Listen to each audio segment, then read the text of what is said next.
Welcome back. Canadian वजीर आजम का तैयारा एक बार फिर खराबी का शिकार हो गया। मजीद जानेंगे इस रिपोर्ट में। कैनेडियन वजीर आजम का तैयारा एक बार फिर खराबी का शिकार हो गया। जमैका में खानदानी तातीलात के दौरान उनका तैयारा खराब होने के बाद वजीर आजम दूसरी बार है। ये महीनों के दौरान दूसरा वाकया है। डिपार्टमेंट ऑफ नेशनल डिफेंस का कहना है कि वजीर आजम जस्टिन ट्रूडो और उनके खानदान की मदद के लिए एक चैलेंजर तैयारा इस हफ्ते जमैका भेजा गया था, जो 26 दिसंबर को कैरेबियन मुल्क पहुंचे थे। कनाडा के विफाकी महकमे के तर्जुमान आंद्रे एन पॉलन ने एक बयान में लिखा, वजीर आजम की रवानगी की तारीख से कबल 2 जनवरी को तैयारे के मुआयने के दौरान CC-144 पर देखभाल का मसला दरियाफ्त हुआ था। DND का कहना है कि दूसरे तैयारे में एक मेंटेनेंस टीम भी शामिल थी। पॉलन ने मजीद कहा, उसके बाद एक मेंटेनेंस टीम और हवाई जहाज को रवाना किया गया और 3 जनवरी को हवाई जहाज को सर्विस के लिए वापस कर दिया गया। अगर ज़रूरी हो तो हवाई जहाज बैकअप के तौर पर इलाके में मौजूद रहा और वजीर आजम असल तैयारे पर वापस आने के काबिल थे। ट्रूडो 26 दिसंबर को सूफी ग्रेगवर ट्रूडो समेत अपने करीबी खानदान के साथ तातीलात के लिए जमैका रवाना हुए। वो हमेशा 4 जनवरी को वापस आने वाला था। टोरंटो के पुलिस चीफ गुज़िश्ता हफ्ते के आखिर में शुमाली टोरंटो में होने वाले एक मुजाहरे के दौरान अपने एक अफसर की हरकत पर मुआफ़ी मांग रहे हैं। मज़ीद तफसीलात इस रिपोर्ट में। टोरंटो के पुलिस चीफ गुज़िश्ता हफ्ते के आखिर में शुमाली टोरंटो के एक पुल पर होने वाले एक मुजाहरे के दौरान अपने एक अफसर की हरकत पर मुआफ़ी मांग रहे हैं। टोरंटो पुलिस चीफ ने मुआफ़ी मांगी, वीडियो के बाद नज़रसानी का हुक्म दिया, जिसमें अफसर फ़लस्तीनी हामी मुजाहरीन को कॉफ़ी पहुँचा रहा है। चीफ मायरन डेमकियो ने एक बयान जारी करते हुए कहा कि उन्होंने हफ्ते के रोज़ जो कुछ हुआ उसका मुकम्मल जायज़ा लेने का हुक्म दिया है, ताकि ये यकीनी बनाया जा सके कि ऑपरेशंस की इंतहाई मौसर मनसूबाबंदी और जवाबात मौजूद हैं। डेमकियो ने कहा, 1 घंटे तक जारी रहने वाले मुजाहरे के दौरान एवेन्यू रोड पुल पर अफसरान और एक शख्स के दरमियान एक खास बातचीत के बारे में सवालात उठाए गए हैं। मकसद जो भी हो, उसका असर तशवीश और उलझन का बाइस बना है और उसके लिए मैं माजरत ख्वाह हूँ। ये पुल जो टोरंटो में यहूदी कम्युनिटी के मरकज़ में वाक़या है, 7 अक्टूबर से कई मुजाहरों की जगह बना हुआ है। पुलिस चीफ का कहना था कि हम उनमें से बहुत से मुजाहरों की वजह से होने वाली रुकावट और हिफाजत के बारे में तशवीश को समझते हैं और जब कवानीन टूट जाते हैं तो हम अपने शहर के महफूज होने को यकीनी बनाने के लिए मुदाखलत करेंगे। टोरंटो के वकील और आज़ाद सहाफ़ी कैरिमा साद की तरफ से एक्स पर एक वीडियो पोस्ट की गई, जिसमें टोरंटो का एक पुलिस अफसर मुजाहिरीन में से एक को कॉफ़ी और डोनट्स पहुंचा रहा है।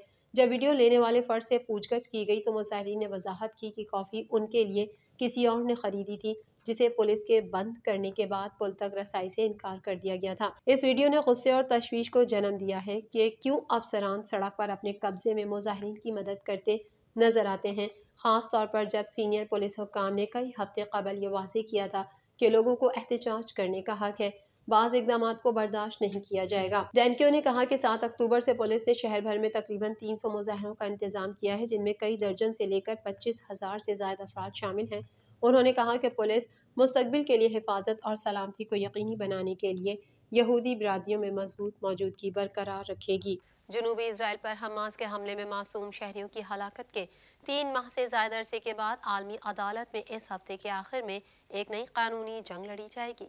मजीद जानेंगे इस रिपोर्ट में। गजा में जंगबंदी के लिए जनूबी अफ्रीका की कानूनी जंग की हिमायत के लिए कनाडा पर दबाव बढ़ रहा है। जनूबी इसराइल पर हमास के हमले में मासूम शहरियों की हलाकत के 3 माह से ज़्यादा अरसे के बाद आलमी अदालत में इस हफ्ते के आखिर में एक नई कानूनी जंग लड़ी जाएगी, जिससे गजा में एक वहशियाना जंग शुरू हो गई है, जहां इसराइल ने अज़म जाहिर किया था हमास को ख़त्म करना है।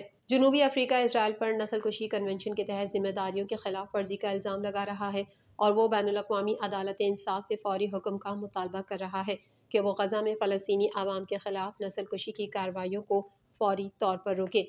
अपने मुकदमे में जनूबी अफ्रीका ICJ से गासिब रियासत इसराइल के लिए गजा में और उसके खिलाफ अपनी फौजी कार्रवाइयों को फौरी तौर पर मुअत्तल करने के लिए आर्जी हुक्म की दरख्वास्त कर रहा है। बैनुल-अक़वामी कानून के माहिरीन का कहना है कि ये केस नस्लकुशी के इरादे को साबित करने की शराइत पर पूरा नहीं उतर सकता, लेकिन इसराइल पर अपनी जंग खत्म करने के लिए मजीद दबाव डालेगा। नस्लकुशी कन्वेंशन की कनाडा और अमेरिका समेत 153 ममालिक ने तौसीक की है। इसराइल बैनुल-अक़वामी मुआहदे का भी दस्तखत कनंदा है और 11 और 12 जनवरी को दी हैग नेदरलैंड्स में होने वाली समातों में इल्ज़ामात के खिलाफ अपना दिफा करेगा। माहिरीन का कहना है कि जनूबी अफ्रीका का मामला बुनियादी है और इसराइल के अपने दिफा के हक पर होने वाली बहस पर बहुत ज़्यादा असर पड़ेगा। नस्लकुशी कन्वेंशन को अक़वाम मुत्तहिदा ने 1948 में बुनियादी तौर पर हॉलोकास्ट के जवाब में अपनाया था। गजा में इजरायली बर्बरियत का सिलसिला थम न सका। वसी गजा के दीर अल बलह में अल-अक्सा शहदा अस्पताल पर ड्रोन हमले में कई मरीजों और अमले के अफराद की शहादतों का खदशा है।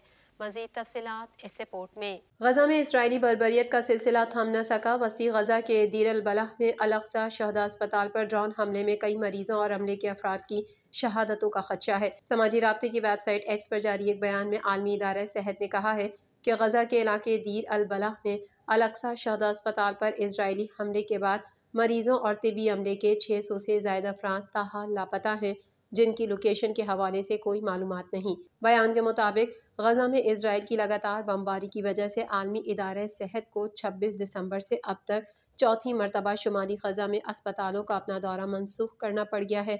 मीडिया रिपोर्ट्स के मुताबिक फ़लस्तीनी वजारत सेहत ने दीर अल बलह में इसराइली हमले में अब तक 8 फ़लस्तीनियों की शहादत की तस्दीक की है, जबकि आलमी इदारा सेहत ने 600 से ज़ायद मरीजों और तिब्बी अमले के लापता होने का खदशा जाहिर किया है। आलमी इदारा सेहत का कहना था कि गजा में अल ओदा अस्पताल और अद्वियात के मरकजी स्टोर समेत 5 अस्पतालों में काम जारी रखने के लिए हंगामी बुनियादों पर अद्वियात समेत दीगर इमदादी अशिया की फराहमी के लिए दौरा तय किया गया था। ताहम इसराइल की जानिब से बमबारी रोकने और अमले की हिफाजत की जमानत न दिए जाने के बायस मजबूरन दौरे मनसूख करना पड़ रहे हैं। सरबरा आलमी इदारा सेहत के मुताबिक गजा में भारी बमबारी, नक्ल हरकत की पाबंदी और राब्तों में खलल ने हमारे लिए तिबी साजो सामान पहुँचाना तकरीबन नामुमकिन बना दिया है।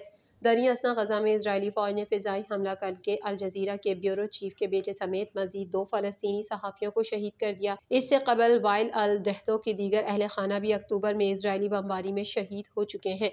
वो खुद भी जख्मी हुए थे। दूसरी जानिब इजरायली जहरियत के रद्द अमल में फ़लस्तीनी मज़ाहमतकारों की जवाबी कार्रवाइयों का सिलसिला भी जारी है। फ़लस्तीन इस्लामिक जहाद के अस्करी ग्रुप अल कुद्स ब्रिगेड्स ने इसराइल पर रॉकेटों से हमला किया है। अल कुद्स ब्रिगेड्स का कहना है कि हमने इसराइल में सदीरोत और नीरियम पर रॉकेटों से हमला किया है। इजरायली मीडिया के मुताबिक इसराइल के मुताबिक सरहदी इलाकों में सायरन की आवाज़ें सुनी गईं।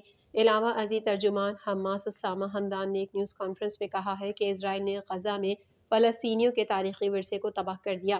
गजा में 200 से ज़ायद मसाजिद, गिरजाघर, अजायब घर और ओल्ड होम्स मस्मार किए गए हैं। तर्जुमान हमास के मुताबिक इसराइल गजा में तारीखी विरसे को तबाह करके फ़लस्तीनियों की सकाफत को मिटाना चाहता है। अमरीकी एयरलाइन रेगुलेटर ने बोइंग 737 मैक्स 9 के मुतादिद तैयारों को ग्राउंड करने का हुक्म दे दिया। मजीद अहवाल इस रिपोर्ट में। अमरीकी एयरलाइन रेगुलेटर ने बोइंग 737 मैक्स 9 के मुतादिद तैयारों को ग्राउंड करने का हुक्म दे दिया। गैर मुल्की मीडिया के मुताबिक चंद रोज़ कबल दौरान परवाज़ तैयारे की खिड़की उड़ने के वाक़े के बाद अमरीकी एयरलाइन रेगुलेटर ने तैयारों का जायजा लेने का फैसला किया। जायजे के दौरान दुनिया भर में 171 तैयारे मुतासिर होंगे। कार्रवाई में काफ़ी वक्त भी लग सकता है।